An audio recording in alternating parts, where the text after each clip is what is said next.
My name's Eric Decker. I'm 48 years old, and I've been skateboarding for more than 40 years. My name's Corey Postotnik, 48, been skating since like 1987. It was super fun, and probably like at that time in the 80s, like skateboarding was kind of cool, and we had like skateboards for toys, and then eventually it was like someone on the block got like a real skateboard and kind of got hyped on that, and it was like right around the time that the turf skate park had reopened, and so we kind of had a hot tip from one of our friends' dads that the park was going to be opening, so we got to get in at that, and it just kind of opened up our whole world to like skating transition and stuff like that. So it was super fun.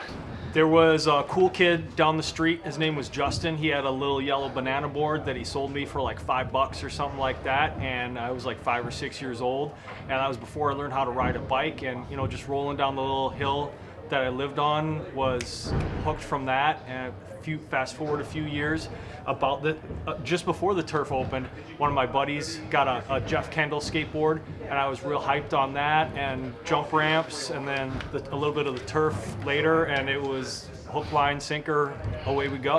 How has skateboarding changed over the years? It has and it hasn't.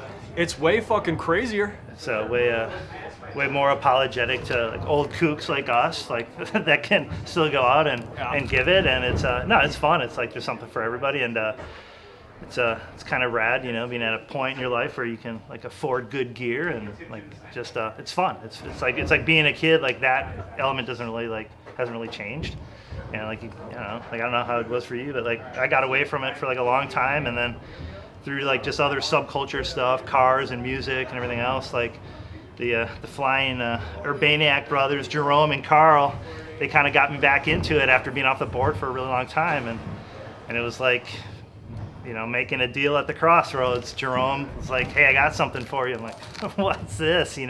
Opened the trunk of his car, he had a brand new setup, and it's like the only catch is if we call you, you got to go skate. You got to come. So ever since then, it's just been like kind of just getting back and learning stuff too. Like even like learning stuff at this point in the game is rad. Yep. It's fun. Well, I'm sorry, what was the question again? How has skateboarding changed over the years?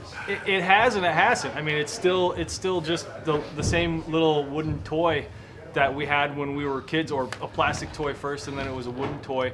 But the culture of skateboarding is actually way better than it's ever been. Like, there's room for everybody in skating today, and it wasn't always quite like that, where it was a little more.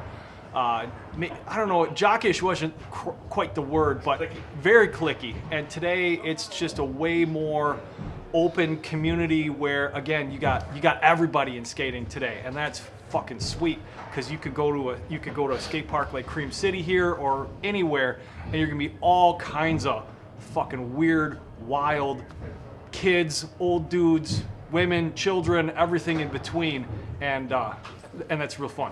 What are some of the biggest challenges you faced while skateboarding, and how did you overcome them? Getting broke off.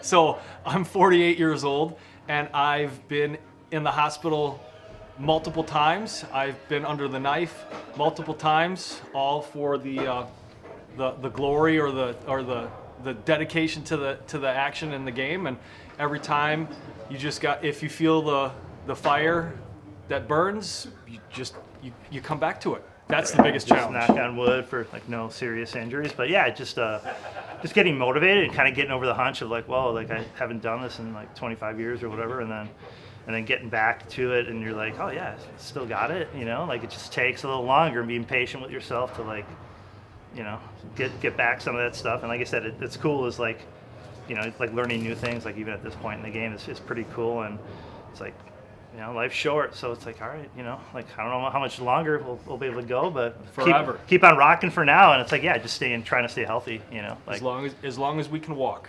But it is easier when you got a couple of good bros that are like to hype you up and get you stoked, and kind of whether it's getting hyped on their heckling or just kind of the fun and games that comes with skateboarding, just like being a kid, being a goof off. I like it's rad, What is your most memorable skateboarding moment or experience?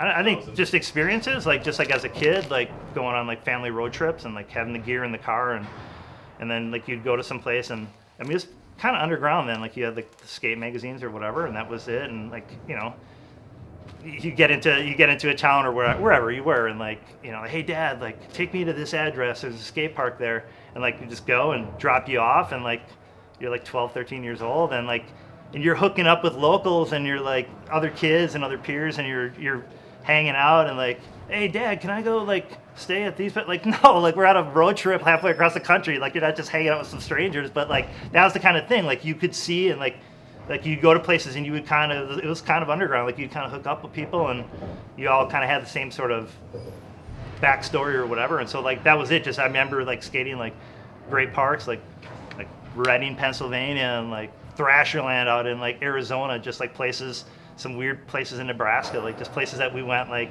where my dad, you know, let me break off like during the road trip, like, hey, go check it out, you know. Fortunately, never got injured during any of those trips. That would have sucked, but yeah, it was super fun. The moment that really jumps out to me is, so I had a really horrific injury about 6 years ago, and I had to have surgery, and they put my body back together, and the surgeon was telling me, you know, you're probably not going to be the same. You might have a hard time walking. Running's probably not your thing. Skateboarding definitely isn't your thing.